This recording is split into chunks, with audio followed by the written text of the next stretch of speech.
News, Oregon shooting. Umpqua Community College gunman talked religion.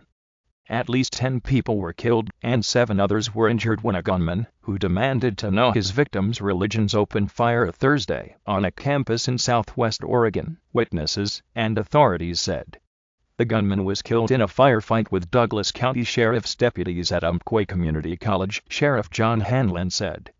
Multiple law enforcement sources identified him to NBC News as Chris Harper Mercer, 26, but the sheriff wouldn't confirm that identity, saying he didn't want to glorify the man's actions.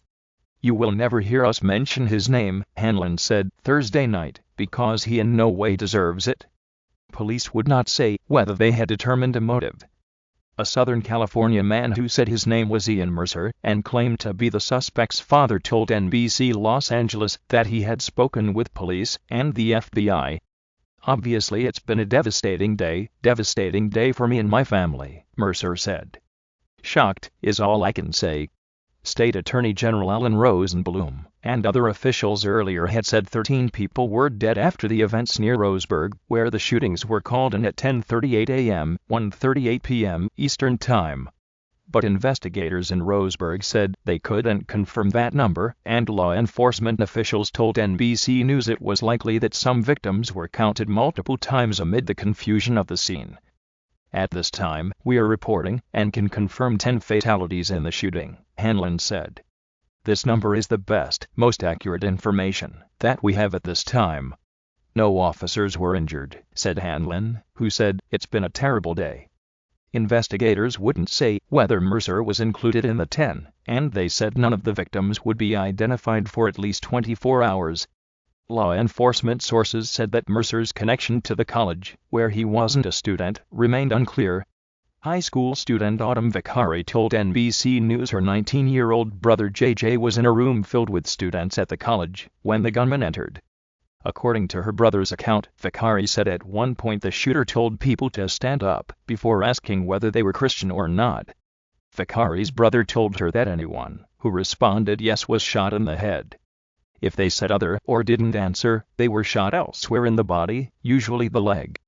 Vicari said her brother managed to escape but watched as 3 people were later killed in another room. He believes the gunman didn't spot him, Vicari said, adding that JJ was struggling to deal with what he witnessed. Multiple law enforcement sources told NBC News that 4 weapons were recovered from the scene in Roseburg, in the southwest corner of the state about 60 miles south of Eugene, 3 handguns and a long gun similar to an AR-style rifle.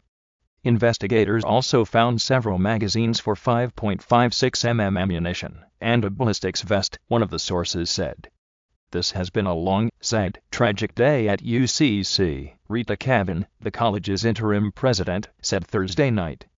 "And the thing we should take away from it is the power that love can bring to a community." A visibly frustrated President Barack Obama, who has denounced the proliferation of guns in society after more than a half-dozen previous mass shootings, said thoughts and prayers are not enough. "It's not enough," he repeated. "It does not capture the heartache and grief and anger that we should feel, and it does nothing to prevent this carnage from being inflicted someplace else in America next week or a couple months from now." The FBI, the U.S. Bureau of Alcohol, Tobacco, Firearms, and Explosives, and the U.S. Marshals Service all joined numerous state and local agencies at the scene. A parent of a student who was in the classroom where the shootings occurred also told NBC News that the gunman asked at least a few people what religion they were. The parent asked that they not be identified. Courtney Moore, an 18-year-old student, told the News Review newspaper of Roseburg that she was in a writing class in Snyder Hall when her teacher was shot in the head. She also said the shooter told people to state their religions. Courtney Rennie, 23, second-year human services student, told NBC News, "I was walking into class, and I heard what sounded like a car backfiring. You don't even think that's somebody shooting a gun. I kept envisioning someone is going to come around the corner and shoot the windows out." Related, students hid in darkened classroom after shooting. Kenny Ungerman, a Navy veteran in his first year in the school's medic program, said he had just come out of a writing class at Snyder Hall and was talking to the National Guard recruiter when we heard a gunshot. "It sounded like a handgun. It wasn't loud enough to be an assault rifle, Gunman told NBC News. Then I saw a guy with a handgun right outside. He was wearing jeans and a t-shirt.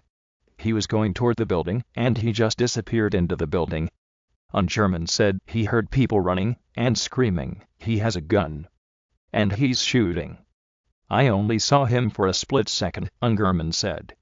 Army veteran Chris Mintz was shot 7 times while trying to protect other students during rampage, his aunt told NBC News. He had undergone surgery, she added. Umpqua is a 2-year school, with about 3,300 full-time students and 16,000 part-time students. It started offering classes in 1961. Related deadliest mass shootings in U.S. history. In a joint statement, the American Association of Community Colleges and the Association of Community College Trustees said called the shootings a tragedy, and said they were committed to on-campus safety and security. But while campus safety is of the utmost priority, due to their open nature, college and university campuses are susceptible to these types of events, the organizations said.